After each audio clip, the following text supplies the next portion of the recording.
iwradio.co.uk. Isle of Wight Radio.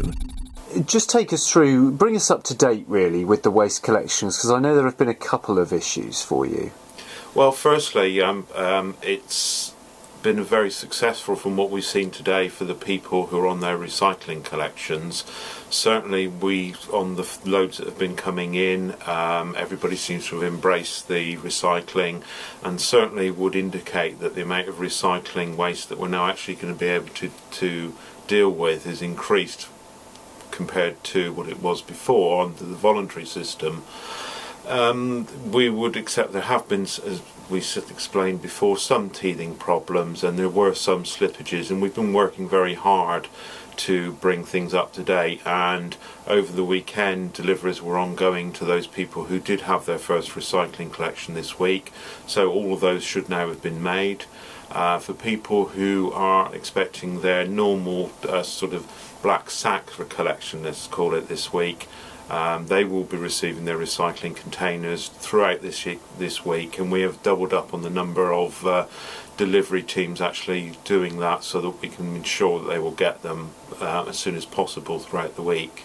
I know, I read that, and I saw that you've doubled the amount of people who are delivering the caddies, the wheelie bins, and the sacks as well. That's massive. That's a massive increase.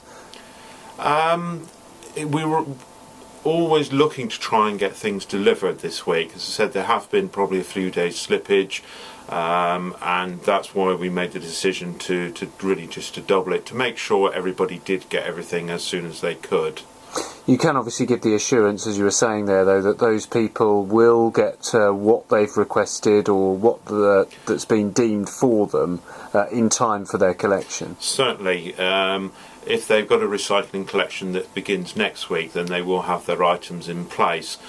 There may be one or two properties, for whatever reason, we have just missed when we've done the initial allocation. With nearly 70,000 properties, we can't make the assurance that every property would have been included, but for those few that we may have missed for whatever reason, then if they can get in contact with us on 823 777, we will make urgent arrangements for items to be provided to them as well. And you mentioned there the scale of this operation. Just take us through how many wheelie bins you've been delivering, how many sacks you've had to deliver as well. This is a massive operation. I think it is. It's one of the biggest operations the waste team certainly have had to deal with.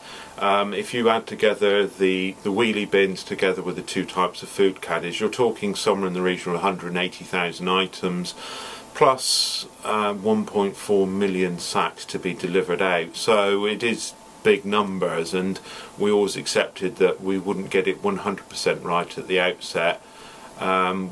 We aim to get it as right as we can, and we're dealing with those issues that have actually come up as soon as we can. And just finally, briefly, if I may, what would you say to those people who are probably listening to this now and thinking, I haven't received anything, my wheelie bin, my food caddy, my black sacks or anything? They will get it. They will get it. What I would say to people is, if you can check the calendar, if you look down in the bottom right hand corner of the calendar, it will tell you the day of collection, and it'll also say whether it's on a west round or an east round. The east round are those people for this week that are having their recycling collections. The west round would be next week, and really, as I said, those people in the east round should have had their containers. If they haven't, then yes, they do need to get in contact with us on 823 777. If they're in the west round, said they should be delivered over the next few days. And again, I would actually urge people, if you could check the calendar to make sure your date of collection hasn't changed.